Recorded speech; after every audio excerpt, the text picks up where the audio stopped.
Thundercast Is Go.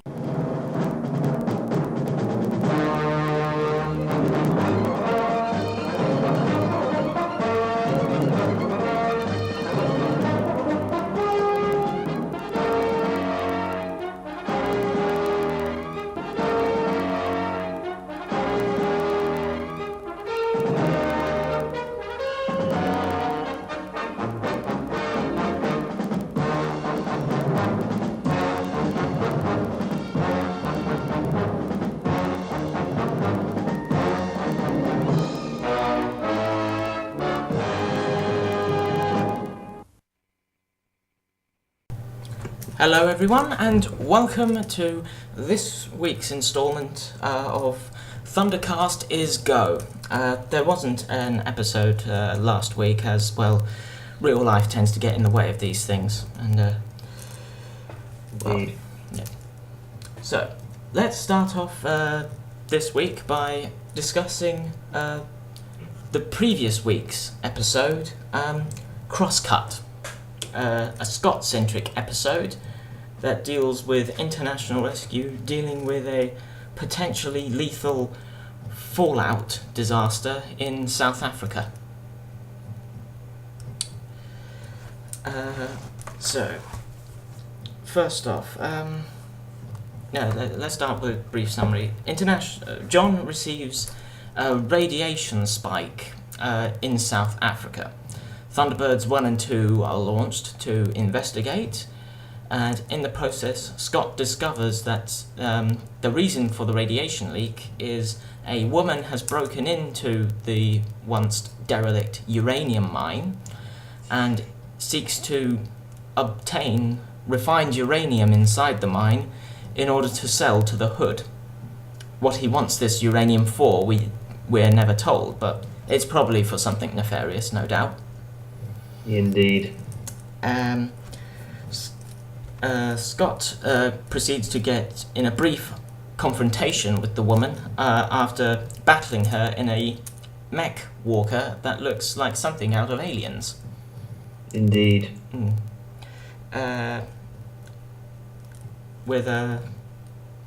Scott then attempts to try and reason with the woman to get her out, and she, for the lack of a better term, she is a complete bitch throughout the majority of this episode, up until the end, where Virgil literally saves both her and Scott from falling to their deaths.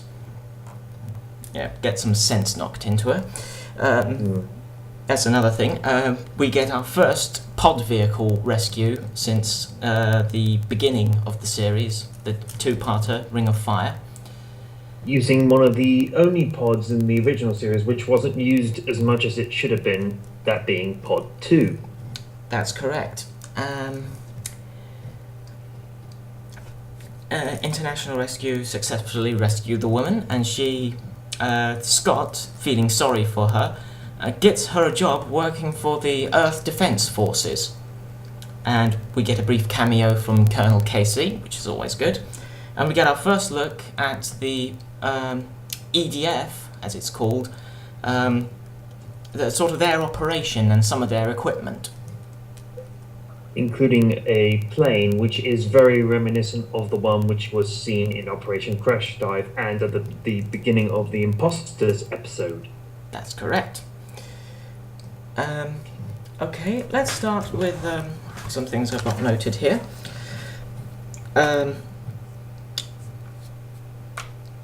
We get our first look at Thunderbird 1 during when it's landed. We get to see Thunderbird 1 on the ground and how Scott disembarks from Thunderbird 1.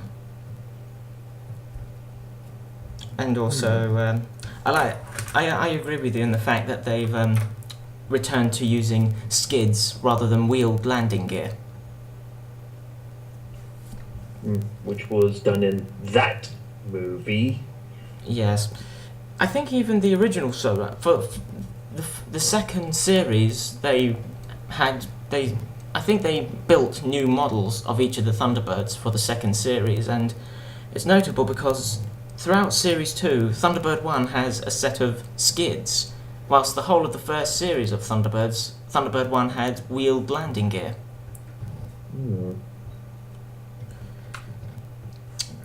We also we get some good banter back and forth between Scott and Virgil. Yes. Including the, as reference to the Ring of Fire episode, the talk about Grandma's cooking. Yes, and one of my favourite parts about that was when Virgil mentions, "Well, don't stay down there too long, Scott. You'll be fried more than Grandma's chicken wings." And Scott says, "Be careful, you never know who's listening." And then he says, "Just for the record, I love Grandma's chicken wings." And then there was another bit, which was when Scott ends up falling down the mine after the woman sabotages his line. He ends up sort of trying to speak, but then it's more mumbling towards Virgil, saying, "Oh, falling. Oh, there's someone cut line." And then Virgil replies, "Oh, I'm sorry, I didn't catch that. Sounded like you said, rah, rah, rah, rah." Yes. And the look on Virgil's face as he said that was priceless. They're really good at projecting emotion through the characters in this. Scott Tracy's very much the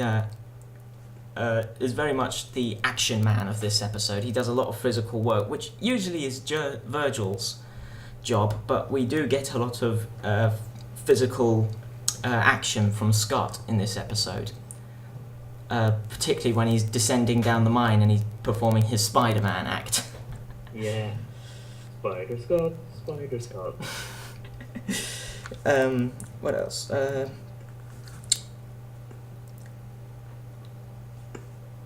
We get our first use of a pod vehicle other than Thunderbird 4, and that is the newly redesigned Mole, which we learned during this week's episode are comprised of little cockpits called pods themselves, and that whenever the need arises, these pods can be fitted with any form of equipment needed. So if it needs to have wheels, if it needs caterpillar tracks, if it needs a shovel on the front, or an excavation blade, or a tunneling drill, it can just be bolted and cobbled together when needed, like a giant Meccano set. Which in situations that International Rescue deals with, it really makes a lot of sense. I mean, even Virgil at the beginning of the episode says, "I'm carrying a full load here. I realise we don't know what we're going into, so I'm pretty much carrying everything but the kitchen sink." And then he says, "Scratch that. Do you need a kitchen sink? I'm pretty sure I can whip one up." What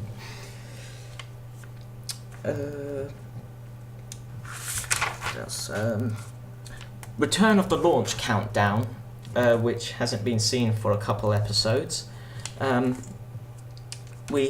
However, it's not so bad as we only see it for both once. Yeah, it only gets used the once, and it's a what's it called? A combination. Thunderbird 1 and 2 launching simultaneously. So, which was done in the second part of Ring of Fire. That's correct.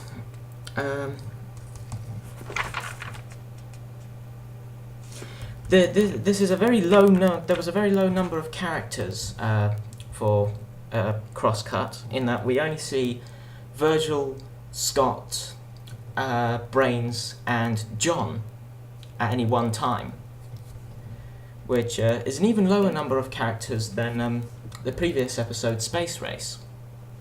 We also hear briefly for about 2 scenes Grandma Tracy. Yes, we hear her. Yeah, she has a very nice little voice cameo. And of course we get Colonel Casey's cameo at the end. And the Hood. The international trolling at your service. Yeah, one final thing I've got noted here. The future without atomic power. Or nuclear power. Ah. That is to say, from the feel of the episode, it gives a strong feel that a lot of nations in the world, if not all the nations in the world, have abandoned nuclear power because of the potential for disaster, which I can understand. I can understand that, especially with what's happened lately, with the tsunami that happened in Japan and the Fukushima disaster. Germany was in the process of the construction of, I think, about between 13 and 20 new nuclear power stations, and after the Fukushima disaster, Germany... One moment. And I'm back. Yeah, I think that's the first telephone interruption we've had. Yeah. But yeah, where were we? Right. The future without nuclear power. I was talking about how Germany was in the process of building a set number of nuclear power stations before the Fukushima disaster. And after the Fukushima disaster, Germany has now put a permanent hiatus on further construction or development of nuclear power stations in Germany now. So perhaps in this future, other nations followed suit and decided to, if not abolish, severely restrict the use of nuclear power. I mean, nuclear disasters have happened before in real life. I mean, for example, the most prominent, I think, and only one before Fukushima was Chernobyl. That's and right. To this day, the area is still radioactive. That's right. And of course, there was the near catastrophic meltdown at 3 Mile Island in the United States, which occurred, I think, in 1978, maybe? Yeah, I think it was 1978. That half of one of the reactor piles actually melted down. There wasn't a full meltdown, but half of the nuclear pile melted down. And a certain amount of radioactive gas was released, but they were able to disperse it. But yeah, I think the number of nuclear disasters and the whole... No, sorry, go on. Also, in terms of Thunderbirds, the nuclear aspect was covered in the famous episode "The Mighty Atom." Yeah, that actually predicted what would later happen in Chernobyl, because at the beginning of the episode they discussed the fact that the explosion at the nuclear plant produced a radioactive cloud that was starting to drift across Australia, and it was only because of the weather that blew the cloud away that the city of Melbourne was saved. In the time frame, this takes place before international rescue was set up. So, and that actually happened in real life. The Chernobyl disaster was only discovered because strong prevailing winds from the east blew the resultant radioactive cloud right across northern Europe, which is how the West was able to discover there had been a nuclear disaster. And it was because of that the Soviet Union had to admit, yes, there has been a disaster and a potential meltdown at the Chernobyl nuclear power station in the Ukraine. Which many people have suggested that one incident was what led to the sort of disillusionment and the dissolving of the Soviet Union, which is debatable, but it was certainly a major... It may not be the reason, but it was certainly the trigger that led to everything else, forcing the Soviet Union to collapse. To think, we go from Thunderbirds to discussing the history of nuclear disasters. Anyway, so with what did you like about this episode? What did you like about this episode? One of the things I really liked personally was the fact that the Pod 2 was actually the one which actually is actually got a bit more of a purpose than it did in the original. Yeah, and with Pod 3 being delegated to all the heavy lifting and air support equipment. Aerial. And I think we got enough time. Let us also Your rating for this episode, would this be a really good episode for you? For what it is, I think it was a nice original episode, which is that yet again trying to separate itself out from the original, and it was good to see the mole once again. Yes, it was brilliant. And on the same note, because of the interchangeable nature of these pod vehicles, towards the end of the episode where they're sealing up the uranium mine, we see the mole has had its drill bit at the front removed and replaced with a large bulldozer shovel. And we see it pushing dirt and rocks on top of the entrance to the mine to seal it up. So, again, we get a brief look at the durability of these vehicles. And now, we've got plenty of time left. Alright, let's just jump straight into... Before we do that, one thing that we mentioned before, or a while back, was that if they ever do more merchandising for the Thunderbird series, that the interchangeable making of the pod vehicles would actually work well as a good toy to go with the large Thunderbird 2 that they're doing. Yes, I love that. I really want to see them do that. It'll be like a combination between Meccano, Lego, and Thunderbirds. It'll be brilliant. You get yourself individual pods with a Brains figure. Yeah, with a Brains figure, a Brains minifigure to go. And from what we've seen of the upcoming next week's episode, Brains will. I'm getting ahead of myself now. Right, let's jump into the episode many fans have been waiting for, Fireflash. Oh yes. Now this episode is very much a KO-centric episode, and oh boy, right. The episode starts with KO having to catch a flight to connect to a flight to Tracy Island. And the aircraft that is ferrying her is the newly reimagined Fireflash, which I am so excited to see. Yes, and the interior of the Fireflash looks amazing. Those leaning back, swiveling seats, we need those on modern planes. Yeah. I want to see those on modern planes. So the aircraft takes off, and we also get the return of the fantastic Captain Hansen and his sunglassed co-pilot. Was he even named in the original series? No, he was not. He was just described in the script as the co-pilot. Ah. But they made cameos throughout the series. They made the pair of them made return cameos in, I think, Captain Hansen made a return cameo in Operation Crash Dive, and the both of him and his co-pilot were reused. The stock footage of them was reused for the Duchess assignment, for when the Duchess catches a Fireflash flight to New York. But yes, Captain Hansen and his co-pilot.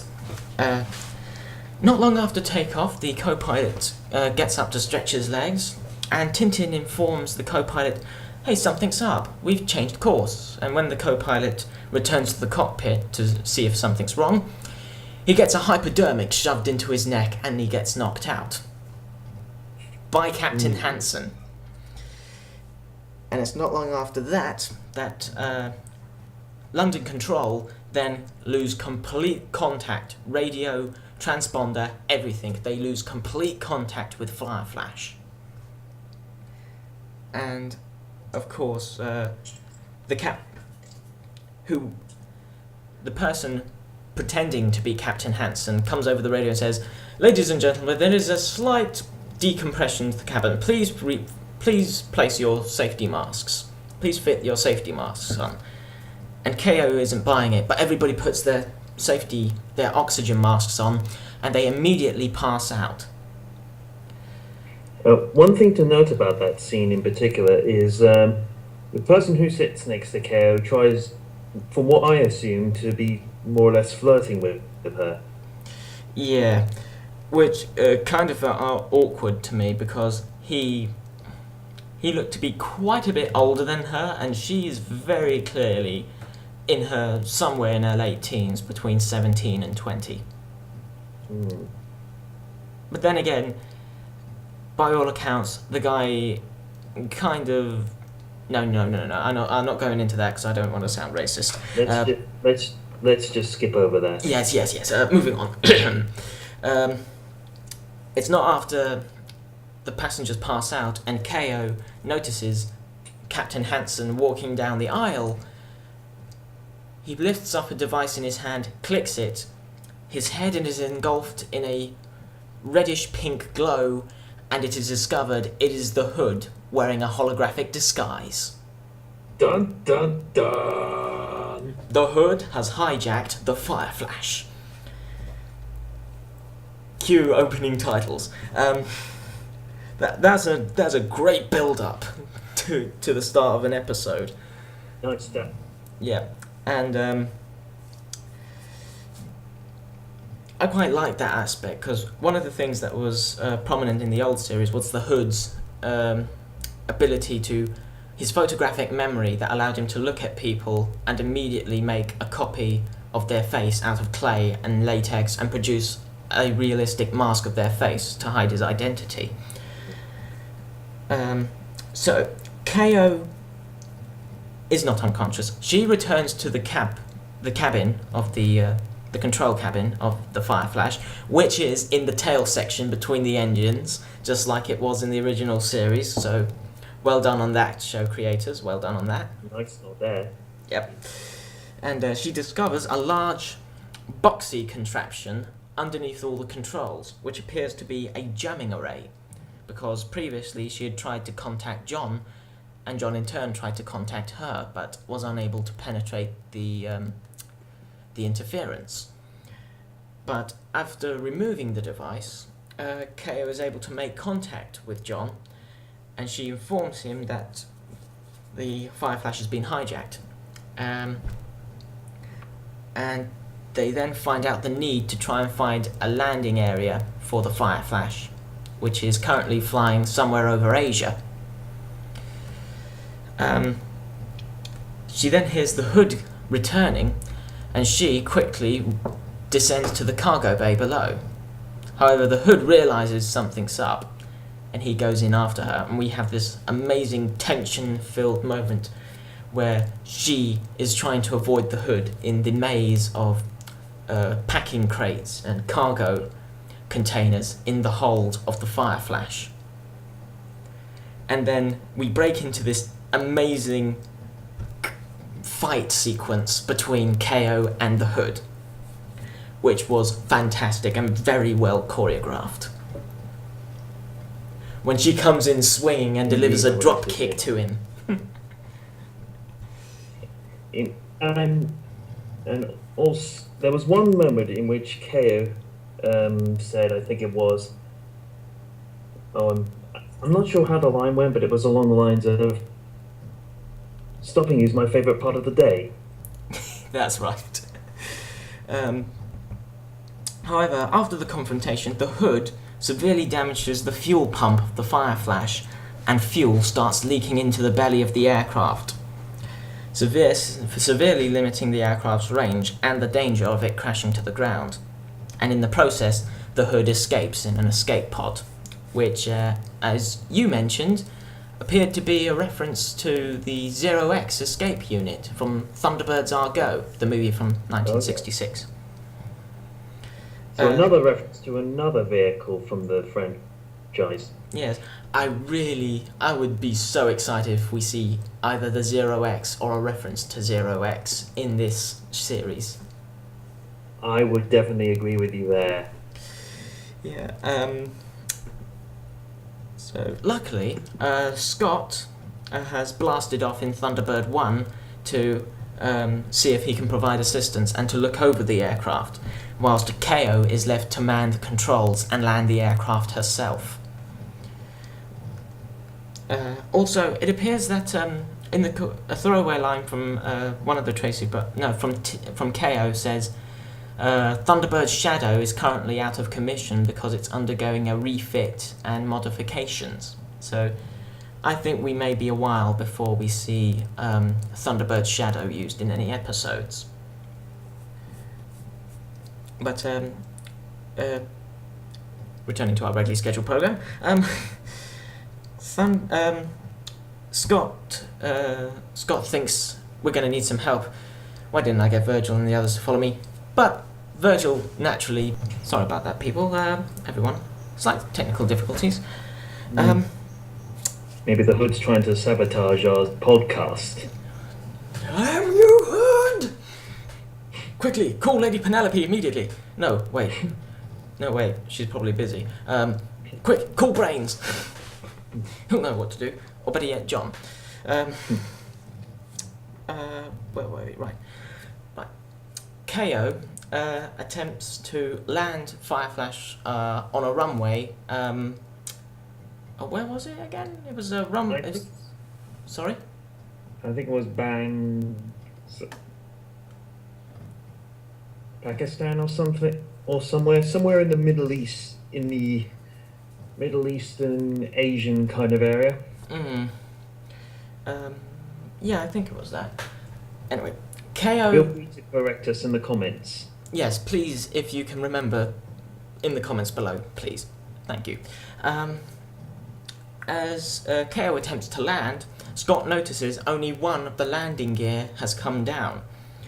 And this means KO cannot land the aircraft without scraping the belly along the runway, which would no doubt ignite the fuel and send fire. And as she states, turn Fireflash into Fireball. Which another nod there. Yep, which for the newer fans is a reference to quite an old Jerry Anderson series, Fireball XL5, which was a space adventure series, which I suggest you take a look at. It's a fun little series.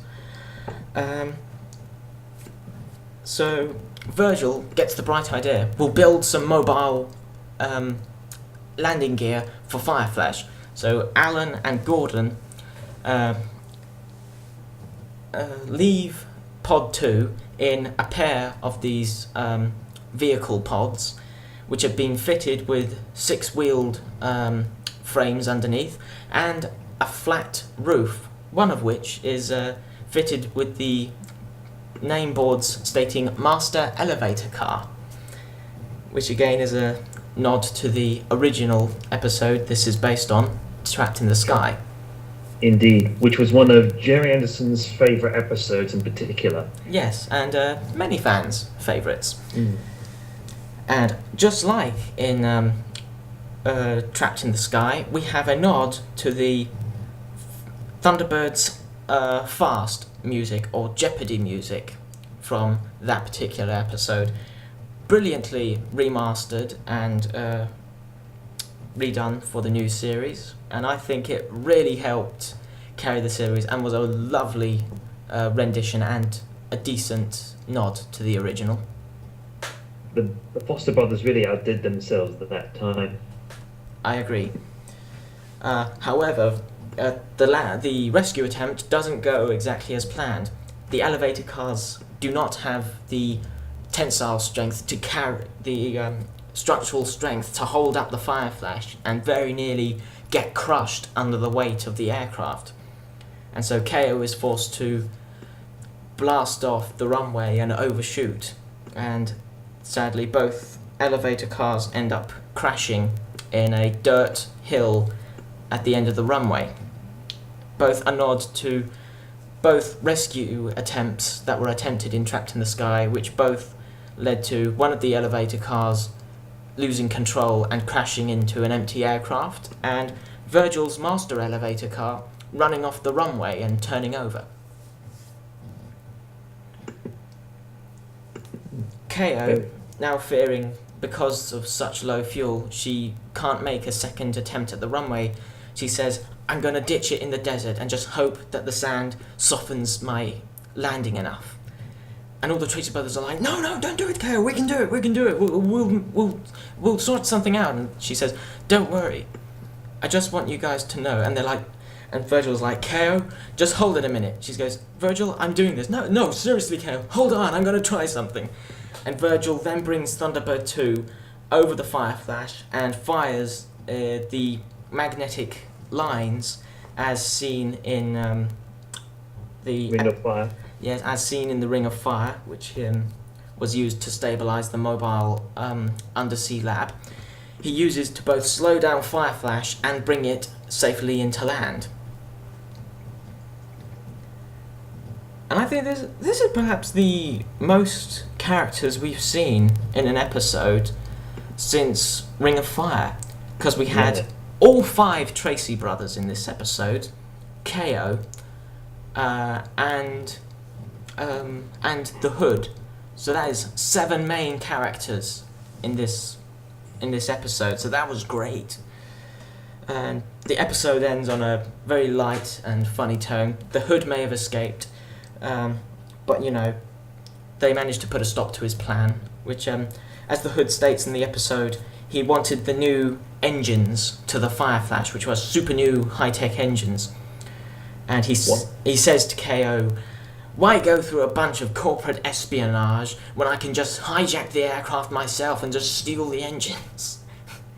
And one thing to note about the Hood is, well, referencing what MJ Knight said, this time around it appears that the Hood does not have said mental abilities like he did in the original series, but instead he's got the intelligence to think 5 steps ahead.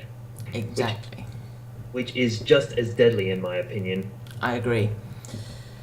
Now let's go over some notes. Right, first off, the classic Fireflash engine noise we hear while Fireflash is flying and taking off from London Airport. And we're back. Yet another technical difficulty. As I was saying, the classic Fireflash engine sounds during the takeoff from London Airport and during its flight, which I think I loved. Quite frankly, I loved seeing that again. Mm. And there was also some reference to some of the old Cine sounds as well. Yes, that's right. What else? We only get the countdown once, and this is the first time we've seen Thunderbird 1 had an extended scene to its launch, as we see as Thunderbird 1 takes off, we get a extra 5 or 6 seconds of Thunderbird 1 as it's blasting off through the air, blasting straight up. We see the engine exhaust underneath blasting out its afterburners. So we get an extended takeoff sequence, and it's the only takeoff sequence we see in this episode. Even though Thunderbird 2 is used, we don't see Thunderbird 2's launch. Indeed. What else?